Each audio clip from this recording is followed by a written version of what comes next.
نجتمع هذه الليلة في هذا الوقت في قراءة راتب سيدنا الحبيب عمر بن عبد الرحمن العطاس وللتذكر والتذكير. Bismillahirrahmanirrahim. Alhamdulillah, segala puji bagi Allah Subhanahu wa taala, selawat dan salam ke atas junjungan baginda Nabi Muhammad sallallahu alaihi wasallam. Alhamdulillah kita berhimpun pada malam ini untuk mengadakan ataupun yang mana kita telah membacakan tadi Ratib Al-Attas daripada yang dikarang oleh Habib Umar bin Abdul Rahman Al-Attas, dan juga untuk kita saling ingat memperingati antara satu sama lain.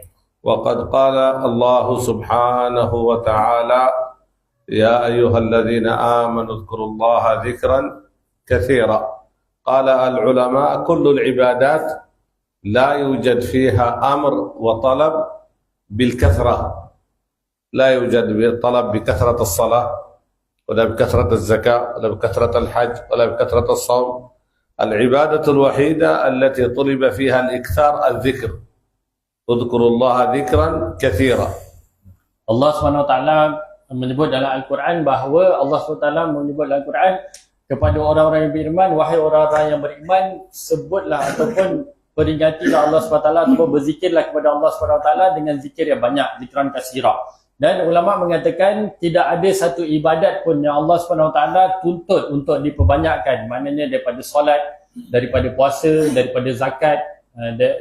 Tidak ada yang Allah SWT tuntut untuk perbanyakkan melainkan berzikir kepada Allah SWT. لكن مطلوب من المسلم يكثر من الصلاة، يكثر من الصوم، يكثر، لكن الذكر أهم. Memang dituntut daripada seorang orang Islam, orang yang beriman, untuk perbanyakkan solat, perbanyakkan sedekah, perbanyakkan berpuasa, akan tetapi perbanyakkan zikir itu lebih penting. ثم إن العلماء رضي الله تعالى عنهم قسموا الذكر إلى قسمين. Dan para ulama membahagikan zikir itu kepada dua bahagian ataupun dua jenis. الذكر الذي يعرفه كل الناس وهو الذكر القولي. Yang pertama adalah zikir yang mana makruf, diketahui oleh semua manusia, semua orang, yang ini zikir secara qauli. وهذا الذكر القولي يشمل أذكار الصباح، أذكار المساء التي ذكرها أو سنها لنا النبي صلى الله عليه وسلم. Dan zikir qauli ini merangkumi dalamnya zikir-zikir yang kita biasa baca, yang ini zikir pada waktu pagi, zikir pada waktu petang, yang mana disebutkan oleh baginda Nabi SAW ataupun diajarkan oleh baginda Nabi SAW di dalam hadis-hadis. وهذا الذكر القولي الذي الآن قرئ في راتب العطاس. فراتب العطاس يقرأ صباحا ويقرأ مساء. فالأذكار الموجودة فيه أو أغلبها هي أذكار للصباح وأذكار للمساء. Dan contoh zikir qauli ini adalah apa yang kita baru saja bacakan tadi, yakni zikir-zikir yang terkandung dalam ratib atas ini. Yang mana ratib atas ini dibaca pada waktu pagi, boleh dibaca pada waktu petang pun boleh dibaca. Jadi sebahagian ataupun kebanyakan zikir dalam dia dikira sebagai zikir qauli. ومن الذكر القولي أن المسلم والمسلمة أولا يحافظ على قدر ما يستطيع من الأذكار الواردة عن النبي صلى الله عليه وسلم.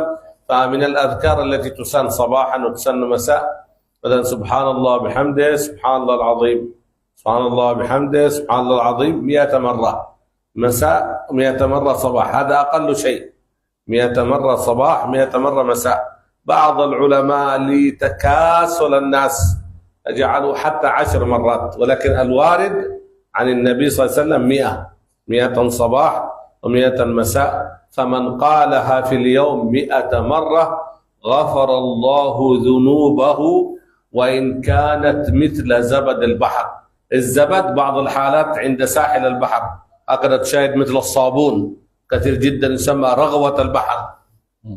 Jadi oleh sebab itu kita sebagai orang Islam perlulah kita mencuba memperbanyakkan ataupun cuba menghidupkan zikir-zikir qauli yang diajar oleh Nabi SAW dalam hadis. Antaranya adalah seperti mana yang saya sebutkan tadi, subhanallah bihamdi, subhanallahil azim pada waktu pagi dan pada waktu petang 100 kali pada waktu pagi dan 1 kali pada waktu petang. Itu yang Nabi SAW ajarkan kepada kita, ini 100 kali pagi, 100 kali petang. Tapi itu pun ada sebagian ulama yang mengatakan kalaulah kata kita tak mampu, mana yang Nabi ajar tadi 100 kali pagi, 1 kali petang, tapi kalau kita tak mampu paling kurang 10 kali pagi, 10 kali petang. Yang mana barang siapa kelebihan dia, barang siapa yang menjaga zikir ini pada waktu pagi 100 kali, waktu petang 1 kali, maka akan terampun ataupun akan diampunkan dosa-dosa dia walaupun sebanyak buih di lautan. هذا الذكر موجود في في راتب الإمام الحداد في آخره، لكن صار في هذا الزمان 3 مرات. سبحان الله بحمده، سبحان الله العظيم عدد خلقه ورضا نفسه وزنة عرشه ومداد كلماته. أول قديم كان يقرأ 100، أصبح يأتون بهذا بسبب كسل الناس. التكاسل قد بدأ ليس من اليوم، بدأ الكسل من قديم، وصل بدل هذه 100 مرة فصبح عدد خلقه ورضا نفسه وزنة عرشه ومداد كلماته. وهذه الأشياء تضاعف الأذكار، عدد خلقه. كم عدد خلق الله سبحانه وتعالى؟ كم العدد؟ لا يعلم عددهم إلا الله. Jadi seperti mana yang disebutkan dalam Ratib Al-Haddad, akhirnya ada zikir ini, yang subhanallah bihamdi subhanallahil azim ni. Cuma saya mengatakan bahawa orang dulu baca 100 kali. Tapi sekarang ni dah dikurangkan kepada 3 kali saja. Kemudian ditambah ada khalqih wa ridha nafsi wa zinat arshi wa midad kalimati. Yang mana perkara itu ada khalqih ni sebanyak bilangan ciptaan Allah SWT, sebanyak mana dia melipat gandakan, berganda-gandakan zikir yang kita baca. كذلك من الأشياء التي ينبغي كل مسلم، ليس خاص بطلبة العلم ولا بالعلماء، حتى العوام كل يوم يعود لسانه أقل شيء 100 مرة من الباقيات الصالحات. سبحان الله، الحمد لله، ولا إله إلا الله، والله أكبر، ولا حول ولا قوة إلا بالله العظيم. سبحان الله، الحمد لله، لا إله إلا الله، والله أكبر، ولا حول ولا قوة إلا بالله العلي العظيم. هذه يكررها، وربما لا يشترط 100 دفعة واحدة، حتى 20 20 20 حتى يكمل في اليوم 100. Kemudian boleh juga kita tambah lagi zikir, yang mana zikir ni tidaklah khusus untuk para ulama ataupun penuntut-penuntut ilmu agama saja, tapi untuk orang awam juga dituntut ataupun boleh beramalkan. Yang ni nama dia Baqiyatus Salihat, yang ni subhanallah walhamdulillah wala ilaha illallah Allahu akbar. Kita punya target kalau boleh dapat sehari 100. Tapi kalau tak boleh, tak semestinya, saya cakap tak semestinya kena 100 sekali, boleh buat 20. Tapi itu senang, 100 tu tak berat. وسميت باقيات لأن الأولاد لا يبقى معك بعد الموت، الزوجة لا تبقى معك بعد الموت، الأموال لا تبقى معك بعد الموت، الأرض لا تبقى. الذي يبقى مع المسلم بعد الموت الأعمال الصالحة، ومنها الباقيات تبقى للإنسان بعد موته، فسماها النبي صلى الله عليه وسلم الباقيات الصالحات، وسماها القرآن في سورة الكهف الباقيات الصالحات. Jadi dinamakan zikir ini Baqiyatus Salihat. Nama dia Baqiyatus Salihat ni maknanya Baqiyatus Salihat ni kerana selepas seorang tu mati ataupun selepas kita meninggal dunia, anak-anak kita tak ada dah, isteri kita tak ada dah, harta kita tak ada dah, tanah-tanah kita tak ada dah. Yang akan bersama kita hanyalah amalan-amalan kita. Dan juga Baqiyatus Salihat, yang ni zikir-zikir ini. Disebutkan dalam hadis pun disebutkan namanya Baqiyatus Salihat, dan dalam Al-Quran juga dalam surah Al-Kahf pun namanya adalah Al-Baqiyatus Salihat. ولهذا العلماء رضي الله تعالى عنهم يقولون من أسرار هذه الكلمة المواظب عليها، المواظب عليها تقضى حاجاته بدون طلب، حتى ما طلبت. كل إنسان من الحاضرين والحاضرات لك حاجات أو ما عندك حاجات دينية ودنيوية. هذا سؤال للحاضرين، هل يوجد أحد ليس له حاجة؟ Jadi saya cakap antara sir ataupun rahsia kepada amalan ni, siapa yang jaga muazib, maknanya memang amalan harian dia, istiqamah amalan ni, maka hajat dia akan dikabulkan walaupun tanpa dia minta. Kemudian saya tanya kepada semua muslimin muslimat, semua orang ada hajat tak? Ataupun ada kat sini yang mana tak ada hajat, tak ada apa-apa permintaan, tak ada apa-apa keperluan? Semua ada hajat tak? Ada. هل يمكن أحد أنا ليس لي حاجة لا دينية ولا دنيوية؟ Mungkin ada antara kita yang kata dia tak ada hajat dunia, tak ada hajat akhirat, tak ada nak apa-apa, dunia pun tak ada, akhirat pun tak ada. Ada tak? Tak ada. ربما يكون الإنسان ليس له حاجة دنيوية، لكن الحاجة الدينية كل إنسان محتاج إلى رحمة الله، كل إنسان كبير صغير رجل امرأة، لا يوجد أحد غير محتاج إلى ربه. Mungkin ada seorang dia cakap, dia tak nak kat dunia ni, dia dah tak nak apa-apa dah, dia dah puas dengan dia, tak nak apa-apa. Tapi pasti setiap orang itu mesti ada berhajat untuk akhirat. Kerana apa? Kerana setiap orang berhajat pada hari akhirat nanti berhajat kepada rahmat Allah SWT. Tak kira lah orang tu kecil ke besar ke tua ke muda ke, akhirat nanti akan tetap berhajat kepada rahmat Allah SWT. في هذا الزمان تطورت الدنيا، صار ما كما تعلمون ما يسمى موجود فندق فيه الغرف الجميلة والأشياء الكبيرة والخدمات المتيسرة في أمور الدنيا. في الزمن القديم بدل الفندق كان اسمه قديما النزل، ألف لام نون زاي لام، النزل الآن يسمى فندق. فكان الشخص يبحث في قرية في مدينة هل يوجد هنا نزل، أي مكان ننزل فيه، سمي نزل مكان النزول، هل يوجد مكان ننزل فيه حتى نرتاح. Jadi saya mengatakan bahawa zaman sekarang ini dunia dah moden. Maknanya zaman sekarang ni kita dah moden, mana kita pergi adanya hotel-hotel, adanya funduk, yang ni hotel-hotel yang mana kalau kita tidur kat sana adanya berkhidmatan, hantar makanan, tolong angkat beg dan sebagainya. Jadi zaman dulu tak ada hotel. Jadi zaman dulu dia ada tempat dinamakan An-Nuzul. An-Nuzul ni adalah tempat untuk berehat. Jadi saya menceritakan ada seorang hamba Allah ni ketika mana dia sampai satu kampung, dia tanya kat rumah, dia tanya kat orang kampung tu, kat kampung ni ada tak An-Nuzul? Ada tempat untuk berehat. Nuzul ni dari segi makna dia adalah tempat duduk lah, tempat turun, tempat berehat lah. فإذا كان الشخص ما عنده أجرة، كل النزل هذا بفلوس مثل الفندق، إذا ما عنده أجرة ينام في المسجد، ينام في المصلى، يذهب إلى المصلى والمسجد. في الزمن القديم ما تغلق المساجد، ما في أبواب يغلقونها، يدخل إلى المصلى إلى المسجد، ما في حتى فرش كله تراب، ربما يضع أو حصير يضع رأسه على حجر وينام. فجاء سيدنا الإمام أحمد بن حنبل لم يبحث على نزل، على فندق يسمى، دخل إلى المسجد رضي الله تعالى عنه وأنام في المسجد. العادة ما في أحد يخرجون الناس من المساجد. فجاء شخص، أنت غريب ليس من أهل القرية، خرج. قال يا أخي أنا ما عندي أجرة أدفع أجرة النزل. قال أنت رتب نفسك. شو قال ممنوع، قال هذا بيت الله كيف تمنعني.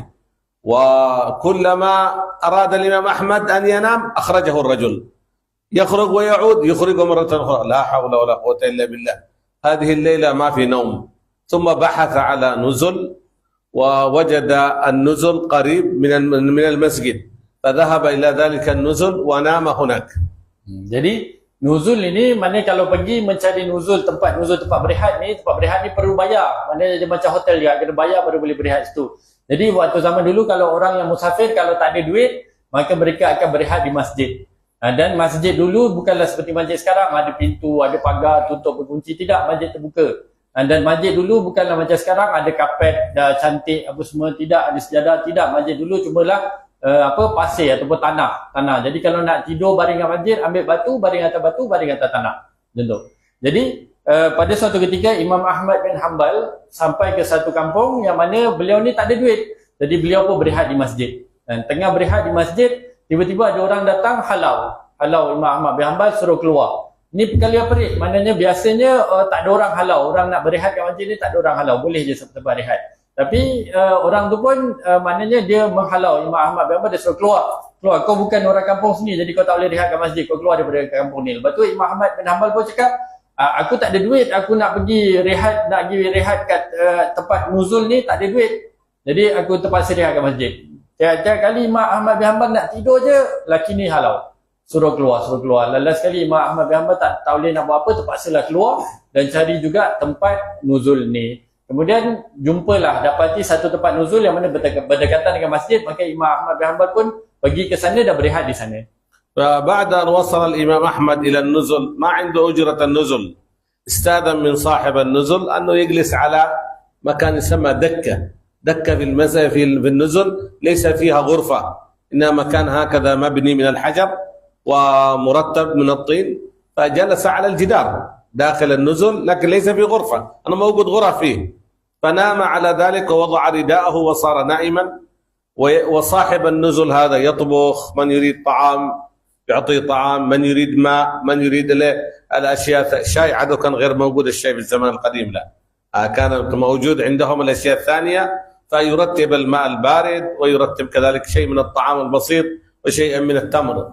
ولكن الرجل وهو أثناء الترتيب سبحان الله الحمد لله ولا إله إلا الله الله أكبر سبحان الله، حتى أثناء يطبخ أثناء ينظف أثناء يرتب كله لسانه لا تتوقف عن سبحان الله الحمد لله ولا إله إلا الله الله أكبر. صارت عادة وتعود على هذا الذكر.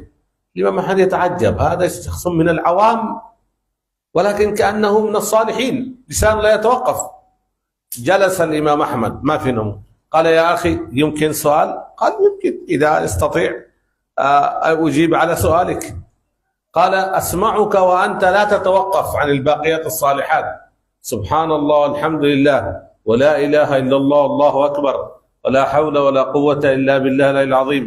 هل قضيت حاجاتك؟ لأن الإمام أحمد يعرف أن هذه الكلمة لقضاء الحاجات. هل قضيت حاجاتك؟ قال ما من حاجة أريدها أو أستحضرها بقلبي إلا قضاها الله لي، إلا حاجة واحدة من سنين وأنا أدعو الله إلى الآن لم تقضى. قال وما هي هذه الحاجة؟ قال أن ألتقي بأحمد بن حنبل، أن ألتقي أرى أجلس أسلم على أحمد بن حنبل. الإمام أحمد يتعجب، قال الموجود أمامك هو أحمد بن حنبل، قد جاء به الله سبحانه وتعالى من المسجد مسحوبا عدة مرات، كلما نمت جاء الخادم وسحبني من المسجد، فقد قضيت آخر حاجاتك بالقوة، قضاها الله بالقوة وتم إخراج الإمام أحمد عدة مرات من المسجد. قال أنا أحمد بن حنبل. قال الحمد لله الذي لم يمتني حتى رأيت أحمد بن حنبل. لماذا يريد أن يراه؟ يريد يرى رجل من المسلمين في قلبه وصدره أكثر من 1,000,000 حديث من أحاديث النبي صلى الله عليه وسلم يحفظها عن ظهر قلب، كأنه يرى السنة النبوية كلها. ورؤية مثل هؤلاء العلماء الكبار عبادة لله سبحانه وتعالى. Baik, sebenarnya ni. Jadi Imam Ahmad bin Hanbal ni tak ada duit. Jadi ketika mana Imam Ahmad bin Hanbal sampai kepada nuzul ni, maka dia pun minta izin kepada tuan rumah. Mengatakan, wahai tuan rumah, aku ni tak ada duit, jadi aku nak tumpang berehat dekat sini. Maka Imam Ahmad bin Hanbal pun tumpang. Tetapi tak ada, mana tak masuk bilik. Sebab tak ada duit, jadi tak masuk bilik. Imam Ahmad bin Hanbal cuma tidur dalam lebih kurang macam kaki 5 lah. Dan kaki 5 rumah tersebut. Maka dekat nuzul ni, dekat tempat berehat ni, tuan rumah dia akan masak. Akan siapkan makanan, siapkan air sejuk, siapkan air panas. Saya cakap waktu zaman tu tak ada lagi syai. Teh tak ada lagi. Jadi akan siapkan kurma, makanan, air sejuk, air panas macam tu. Jadi Imam Ahmad bin Hanbal nak tidur dekat kaki 5, tuan rumah ni tengah masak-masak, tengah buat kerja. Maka Imam Ahmad bin Hanbal dengar tuan rumah ni setiap kali dia tengah buat kerja tapi mulut tak pernah putus daripada zikir subhanallah alhamdulillah wala ilaha illallah Allahu akbar. Tengah masak zikir juga subhanallah alhamdulillah wala ilaha illallah. Tengah buat air pun zikir. Tengah berkemas rumah pun zikir. Apa buat semua zikir tersebut tak putus daripada mulut beliau. Maka Imam Ahmad bin Hanbal pun tengah nak tidur ni dengar, terus tak jadi tidur. Dan tak boleh tidur, duduk.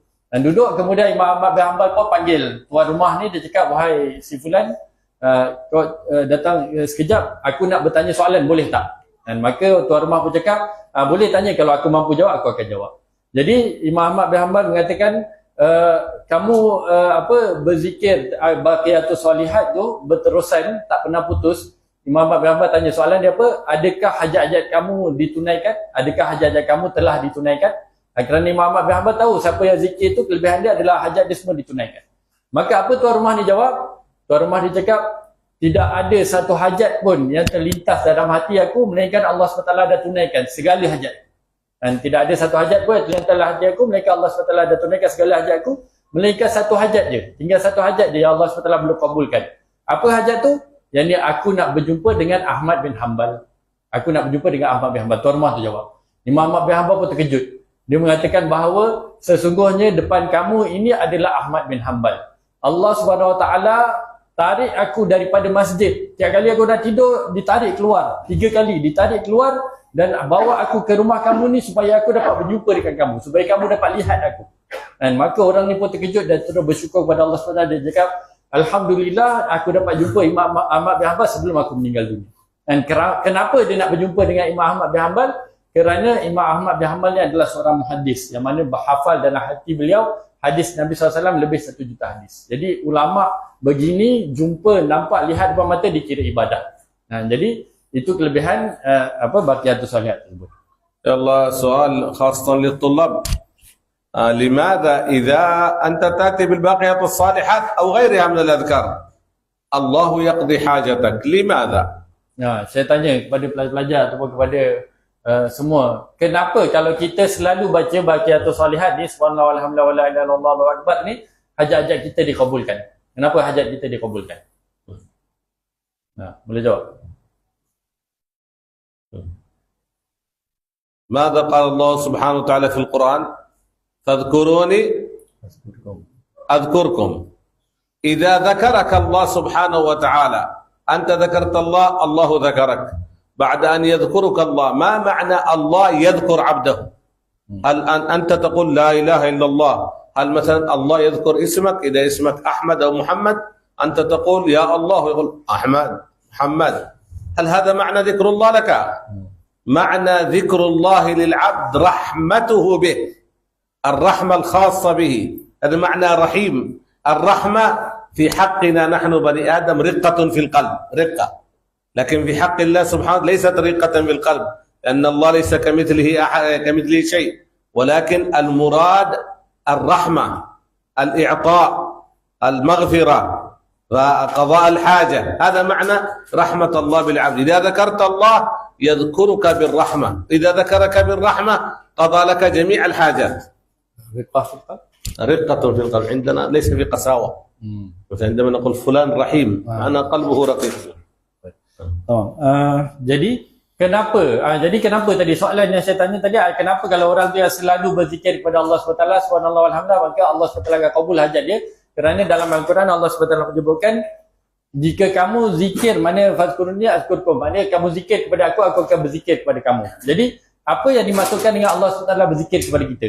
Adakah bila kita zikir kepada Allah, la ilaha illallah, alhamdulillah, Allah SWT akan zikir makna sebut nama kita? Contoh nama kita Ahmad, Allah SWT akan sebut Ahmad. Allah SWT akan sebut Muhammad. Tidak. Tapi ulama mengatakan Allah SWT berzikir kepada kita maknanya rahmat Allah SWT. Jadi kita manusia, kalau kita kita merahmati seseorang, kalau kita manusia merahmati seseorang, maknanya kita berbuat baik pada dia, kita tak berkeras pada dia, maknanya kita buat baik pada, layan dia dengan baik, itu rahmat kita kepada dia. Tapi rahmat Allah SWT kepada hamba-Nya adalah Allah SWT akan qada hajatnya. Allah SWT akan kabul segala hajat-hajatnya. إذا أنت مثلا على سبيل المثال ذكرك رئيس الوزراء هنا، مثلا رئيس وزراء ماليزيا، إذا ذكرك ما شاء الله ذكرك 3 مرات 4 مرات، ماذا سيفعل؟ سيسأل عنك، هل عنده أرض؟ هل عنده بيت؟ هل يحتاج شيء؟ هل هو يحتاج خدمة؟ يكلم الدولة، اقضوا له أي حاجة يطلب. ليه؟ إذا ذكرك مخلوق. Jadi saya bagi contoh, kalaulah kata menteri ataupun Perdana Menteri Malaysia kita ni sebut nama kita, nama si fulan, contohnya kita ambil siapa? Kita ambil Fayad kan. Jadi sebut Fayad. Dia dalam percakapan dia akan sebut Fayad. Dia ingat Fayad, Fayad ni banyak banyak tolong dia apa semua macam tu, dia sebut-sebut. Jadi apa kelebihan dia sebut nama seorang tu? Mana pasti dia akan cakap, apa yang dia perlukan kau tunaikan. Kalau dia tak ada tanah, kau bagi dia tanah. Dia tak ada apa perlukan, kau bagi je dia. Jadi itu kalaulah kata orang makhluk Allah SWT, dia makhluk Allah SWT tapi dia boleh bagi begitu. وفي الأخير القسم الثاني من أقسام الذكر وهو أصعب الأقسام، الذكر الفعلي. وهذا الذكر الفعلي هو ذكر الأولياء وذكر الصالحين. ما هو الذكر الفعلي؟ قال العلماء معنى ذكر الله بالفعل ليس بالقول، القول التسبيح، التحميد، الصلاة على النبي، قراءة القرآن. الذكر الفعلي يقولون ألا تعصي الله، يعني كل لحظة تمر عليك ما في معصية. إذن قالوا أنت ذاكر لله في كل لحظة. يعني ما الذي جعلك تترك الغيبة، تترك النميمة، يترك الكذب، يترك النظر الحرام، يترك احتقار المسلم، يترك عقوق الوالدين، يترك ظلم المسلمين؟ ما الذي جعل يفعل ذلك؟ ذكر الله، هو يخاف من الله. فالذكر الفعلي هو ذكر الأولياء، لأن بعض الأولياء والصالحين ربما لا تشاهد له تسبيح كثير ولا قراءة قرآن ولا ذكر، لكن هو كل اليوم من الصباح إلى المساء يمر لم يعمل معصية أبدا.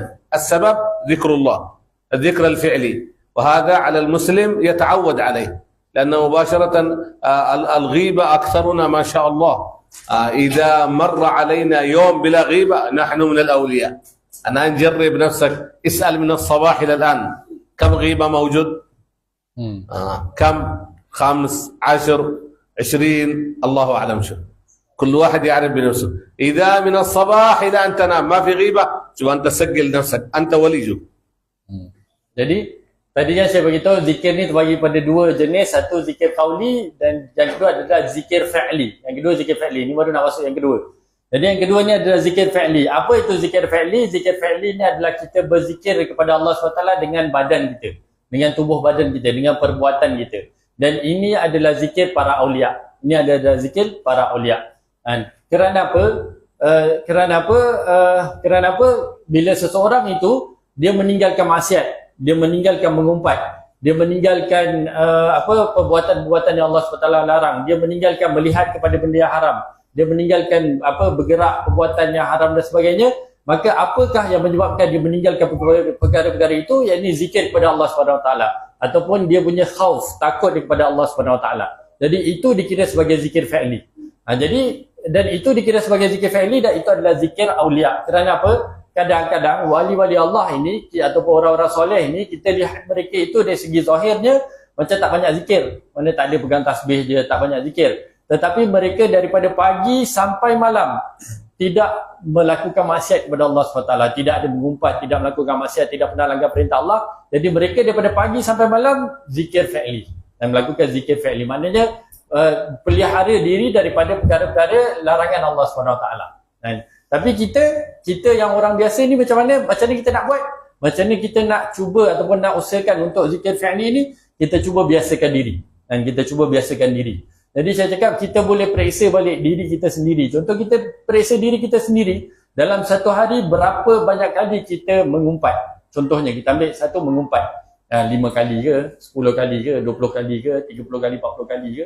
Jadi kalaulah kata kita satu hari daripada pagi sampai malam tidak mengumpat sekalipun, maka kita boleh dikira wali Allah. Dan sebab dalam satu hari tak ada mengumpat, jadi tak ada melakukan maksiat, jadi kita boleh dikira wali Allah. Jadi meninggalkan perkara maksiat itu dikira sebagai zikir fi'li. لأن يقول العلماء الذكر الفعلي حصن سور للذكر القولي.